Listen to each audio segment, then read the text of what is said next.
You've probably tried to learn 3D on your own at some point in your life.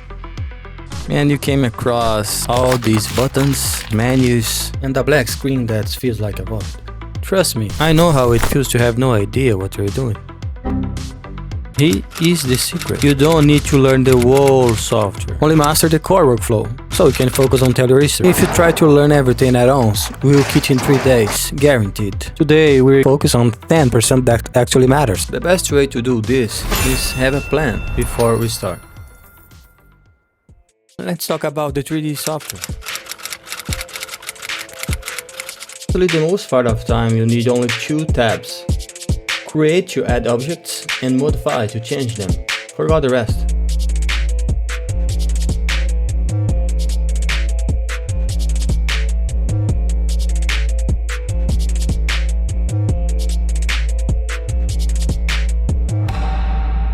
The first point, navigation. You don't need to know every editing tool, you just need to learn how to move the camera and select objects. Don't try to make a dragon. Make a box, apply a material, add a light. If you can do with a box, you can do with anything.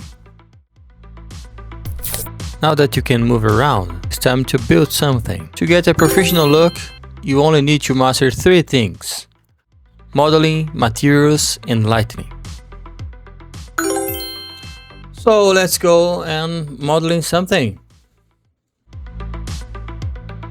First, go to Customize and select Unit Setup. It's super important to do this before we start. I always set mine to centimeters. If your scale is wrong, your lighting, your texture, and your physics will feel off. Don't skip this. Now go to File, import your DWG file.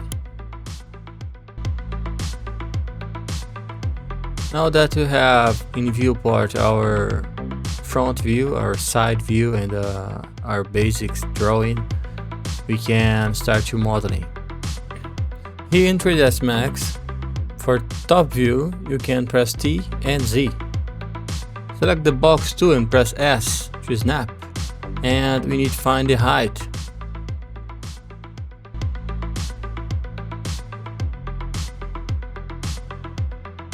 So click here and in Effect Pivot Only. Now you can change your pivot location. And you bring to here and rotate your object. With this measure in scene, we can start to create a walls.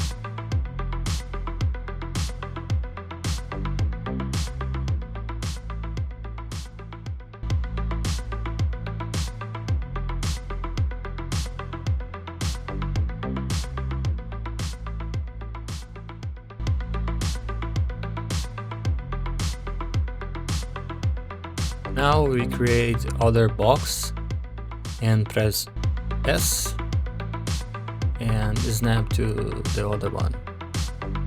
And here is our first wall. Easy, no?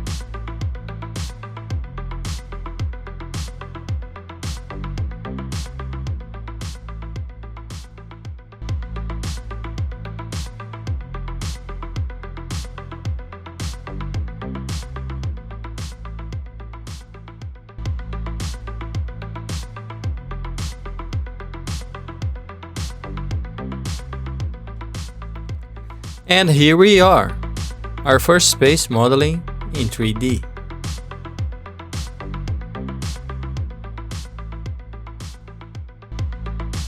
Okay, let's go modeling the floor and the ceiling.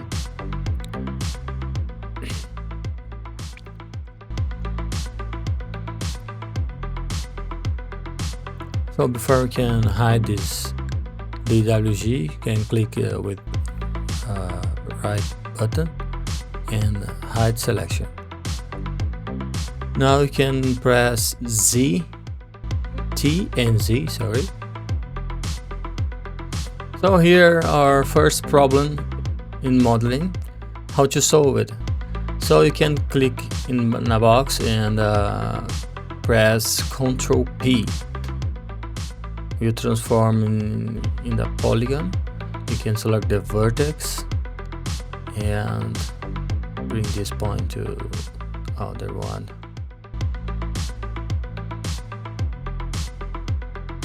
Okay, let's go. Now for the floor and ceiling we can do with a rectangle. Now we can click here and in second tab and rectangle. Now press S to snap and click here, and that's it. So we have a spline and we need to transform in a polygon. You can choose modifier or press Ctrl P and you have the floor. Now we want to duplicate this guy and hold Shift and push this guy. Okay, don't forget to press S to snap, and that's it. You can apply a shell modifier to create this volume. You can choose to other numbers here. I think 30, that's a good one. 10, okay. Materials. A lot of people get overwhelmed by material editor, but you only need to understand the PBR workflow. Think of it as 3 simple layers that define how light hits your objects. First, albedo. This is just the base color or the image texture of your material. It was you see without any light. Second, roughness. This tells the software how shiny or matte your surface is. It was separate plastic from wood. And thirdly, bump or normal. This adds the tiny details and depth that make it look 3D, not flat. Combine these 3 and you get realism. That's it. You don't need to know every single slider. Just master these 3. Now for the final touch, lightning. You can have a perfect model and realistic materials, but if your light is bad, it will like a toy. First, the key light. This is your main light source. It defines the shape and creates the mood of your scene. Second, the fill light. This helps separate your object from the background.